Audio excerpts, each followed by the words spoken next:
ఫిలిప్పీలకు రాసిన పత్రిక 2వ అధ్యాయం అండి, 6 నుంచి 8 వచనముల వరకు.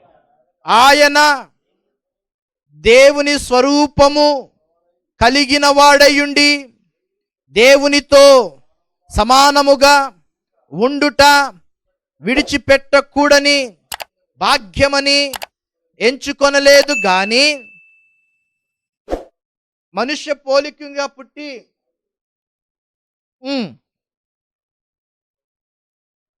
దాసుని స్వరూపమును ధరించుకొని తన్ను తానే రిక్తునిగా చేసుకొనెను. మరియు ఆయన ఆకారమందు మనుష్యుడుగా కనబడి మరణము పొందునంతగా, అనగా శిలువ మరణము పొందునంతగా విధేయత చూపిన వాడై తన్ను తాను తగ్గించుకొనెను. చాలండి, హల్లెలూయా.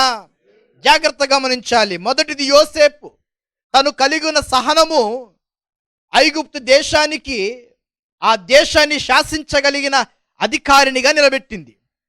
రెండవది దావీదు.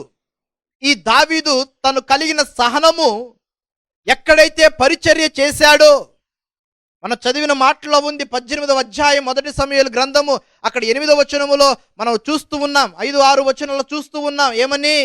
సౌలు ఏదైతే చెప్పాడో అదంతయు కూడా ఏమాత్రము కూడా అతనికి ఎదురు చెప్పకుండా చేస్తూ వచ్చాడు, పరిచర్య చేస్తూ వచ్చాడు.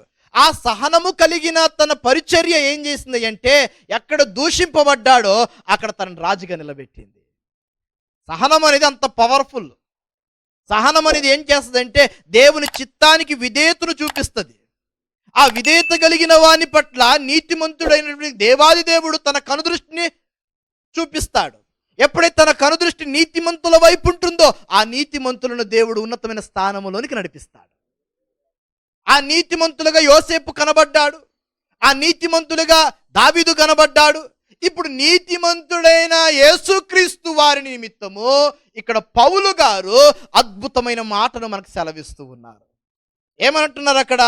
5వ వచనం చూస్తే, క్రీస్తు యేసునకు కలిగిన ఈ మనస్సును మీరును కలిగి ఉండుడి అంటూ 6వ వచనం, ఆయన దేవుని స్వరూపము కలిగిన వాడయుండి దేవునితో సమానముగా ఉండుట విడిచిపెట్టకూడని భాగ్యమని ఎంచుకొనలేదు గాని మనుషుల పోలికగా పుట్టి దాసుని స్వరూపమును ధరించుకొని తన్ను తానే రుక్తినిగా చేసుకొనెను. మరియు ఆయన ఆకారమందు మనుష్యుడిగా కనబడి మరణము పొందునంతగా, అనగా శిలువ మరణం పొందునంతగా విధేయత చూపిన వాడై తన్ను తాను తగ్గించుకొనెను. యేసుక్రీస్తు వారు కూడా సహనం కలిగి ఉన్నారండి. సహనము కోల్పోయిన వాళ్ళు ఎవరూ కూడా ఉన్నత స్థానములకు రాలేదు, హతమైపోయారు.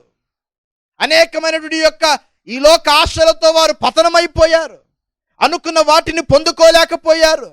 అయితే ఈ యొక్క వ్యక్తులైతే వారి వెనకాల వారి యొక్క కుటుంబ వంశాభివృద్ధి ఎలాగున్నప్పటికీ వారు త్రోసివేయబడ్డారు, విడిచిపెట్టబడ్డారు, అమ్మివేయబడ్డారు, తృణీకరించబడ్డారు.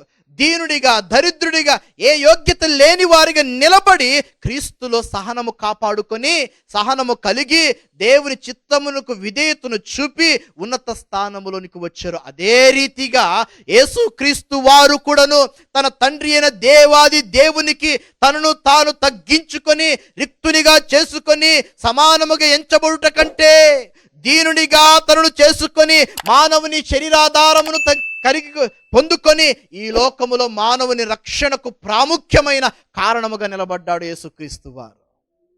గమనించిన నా ప్రేమ ఏమిడ్డారా, పౌలు గారు యేసయ్య గురించి చెప్తూ మాట్లాడుతున్నటువంటి మాటలు ఏమిటంటే, మొదటిది అంటున్నారు ఆయన దేవుని స్వరూపముగా కలిగిన వాడు అని చెప్పి. అంటే క్రీస్తు దేవుని యొక్క స్వరూపముగా ఉన్నాడు, క్రీస్తు దేవుని యొక్క స్వభావమును కలిగిన వాడుగా ఉన్నాడు, క్రీస్తు దేవుని యొక్క ఉన్నతమైన గుణలక్షణములను కలిగి ఉన్నవాడు. దేవునికి ఏమాత్రం కూడా సరితూగనటువంటి వాడుగా లేడు. దేవునికి సరితూగి కలిగిన వ్యక్తిగా సమానుడిగా ఉన్నప్పటికీ కూడాను, ఆయన స్వరూపమందు పుట్టినప్పటికీ కలిగినప్పటికీ కూడాను ఆ భాగ్యమును ఏమాత్రం కూడా ఆశించలేదు యేసుక్రీస్తు వారు. వద్దు నాకు ఆ భాగ్యము, ఆ ఉన్నత భాగ్యము నాకొద్దు, నేను మానవునిగానే ఉంటాను, శరీరధారిగానే ఉంటాను. ఇంకా కింద ఏమంటున్నాడు? కలిగిన వాడయుండి దేవునితో సమానముగా ఉండుట విడిచిపెట్టకూడని భాగ్యమని ఎంచుకొనలేదు గాని, అంటే విడిచిపెట్టకూడని భాగ్యమని ఎంచుకొనలేదు గాని అంటే అర్థం ఏంటి అక్కడ? దాన్ని పొందుకోవడం పెద్ద భాగ్యం కాదు, అది విడిచిపెట్టేశాడు దేవాదేవుడు.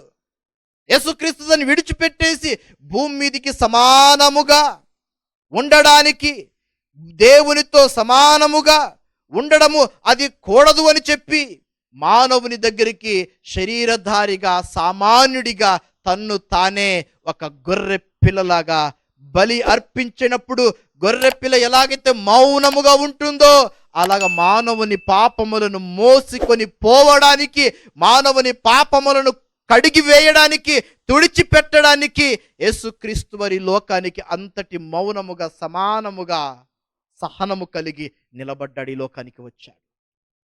అంటున్నాడు నా ప్రియుని ముందుకి, ఇంకా మనుష్యుల పోలికగా పుట్టి దాసుని స్వరూపమును ధరించుకుని తన్ను తానే రిక్తునిగా చేసుకునేను. మనుష్యుని పోలికగా శరీరధారిగా వచ్చాడు కదా ఆయన, ఏమండి? శరీరధారిగా వచ్చాడు.